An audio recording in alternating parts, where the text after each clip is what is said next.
we will still have wars. People have self-interest. They have strategic interests, domestic resource interests, and so what have you. However, the question is, whose interests are we talking about? The interests of the king or queen?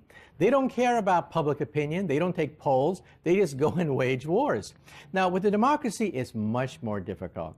You have this raging debate in the newspapers. You see mothers coming on TV crying about their child that died in the last war. To go to war for a democracy takes a lot of work. But that all is a good thing. Because once a democracy decides to go to war, it's full blast. But you have the will of the people behind it. Now, let me ask you one more question about democracy and technology. And I think the two have actually something in common in a sense that they create this artificial sense of agency. And take my iPad, for example. It gives me the impression of control. I think I can use whatever I want with it. But the problem is, of course, that, I cannot change the operating system. I can only download the applications that have already been created for me. And I think democracy is a bit similar in that regard, that people believe that they have all the controls at their disposal, but some of those controls seem to be artificial. So I guess what I'm saying is that both democracy and technology can numb your sense of agency. Let me answer your question. Name a better system that has withstood the long period of time, that has given people prosperity, given people peace. Give me the name of another system that is better. I'm not arguing against democracy. I'm arguing against the appearance of democracy, which I think exists in many of the Western countries. There's no such thing as a perfect democracy. The Greeks did not have a perfect democracy. They had slaves, for God's sake, when democracy was first created. Well, I think it's a very American argument, but for many people... I think it's not American. It is the argument. Well, I don't want to get into an argument with you, but I think it is problematic for many people. But that's what democracy is all about. Democracy is about sharpening 2 points of view and let the best argument win, rather than saying, I'm the king, off with your head. But okay, let me sharpen my point. George W. Bush was a democratically elected president. Obviously, as you said, he had some consultations about that war, but that war was launched under a false pretext. The democratic procedure that exists there in the United States, consultations with the Congress, because the Congress wasn't consulted back then, so the democratic procedure wasn't really explored. I think what you're saying didn't have a chance to actually deliver their judgment. The very fact that you can actually say these things is a testament to the fact that the world has come a long ways from the days of the czars and the kings and the queens. You'd be put in prison for saying a fraction of the things that you just said. But I wonder why is it that freedom of speech is considered to be the domain of Western democracies? Freedom of speech, freedom of science, freedom of exploration existed in a non-democratic world as well. It did not exist. Name me a country throughout history, human history, that had freedom of speech, freedom of science, freedom of religion. Name me that country. To a limited extent, a lot of them. You can't, China, because there is Russia. none. Well, freedom of science. I don't think so. If you disobey the emperor, off with your head.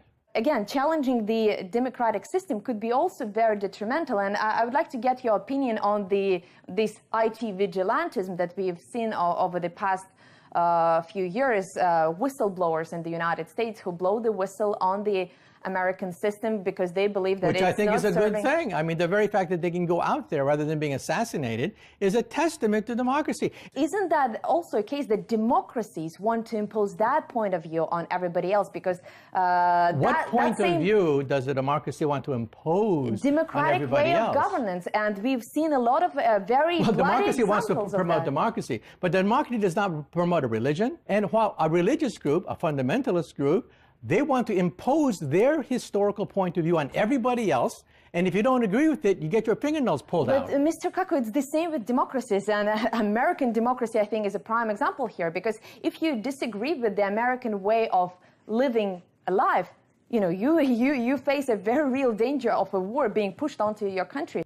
If you equate barbarism and religious fundamentalism with the principles of democracy, I think we've lost, if we accept your point of view, that there's some kind of moral equivalence between forces of darkness and ignorance and torture and persecution and the forces of democracy. I think we've lost. As far as I'm concerned, there are a lot of people who, in this part of the world and many others, who truly believe in democratic ideals, and they're trying actually to our countries are in transition.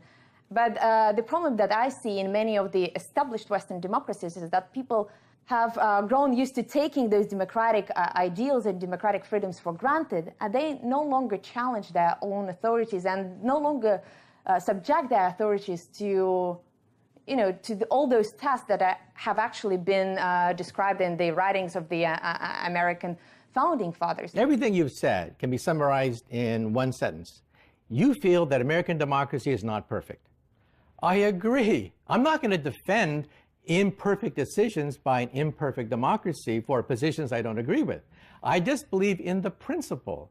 The fact that these things were hashed out in the press, I know because I was part of the debate. I know how vigorous the debate was in Congress, in churches. People were debating whether or not we should go to war in the Middle East. And I think that's a testament to the health of the democratic process. And I think I have history on my side. But I'm not asking you about electing a leader once every 4 years. It's not about that. Democracy is not just about going to the polls. I'm asking you... That's the bottom line. I don't think it's the bottom line. It comes down to the vote. When everything is said and done, it comes down to a vote. But why does it have to be once every 4 years? Because the internet allows us, again, to have a vote on every single consequential issue. For example, the American president is considering arming the Syrian rebels. Why not to ask the American people whether they support that decision? The internet gives us that right. After everything is said and done, you have to have rules for the vote. Representation of how many nations, how many people can vote for different kinds of candidates, and how long will they serve. If a president only serves for 6 months, you get chaos.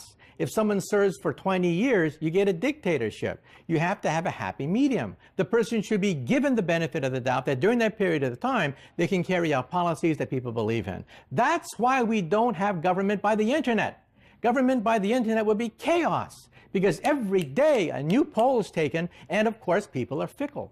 That's a very interesting idea, but let's elaborate to some extent. People appear on political ads, they try to spread their ideas, and if you look at the data... There's a difference. The internet is instantaneous. There's a barrage of ideas coming at you all the time.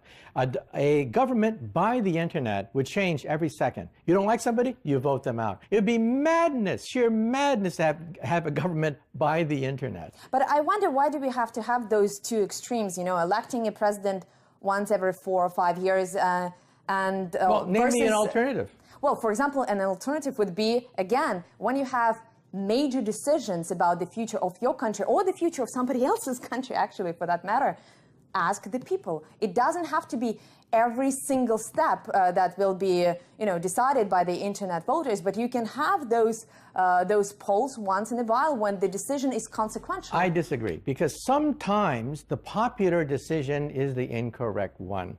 Sometimes you have to have a leader that's not short-sighted, just sees the polls day by day, but has the long-term point of view. We remember our leaders who were visionary precisely because they ignored the day-to-day, hour-by-hour feelings of the people around them.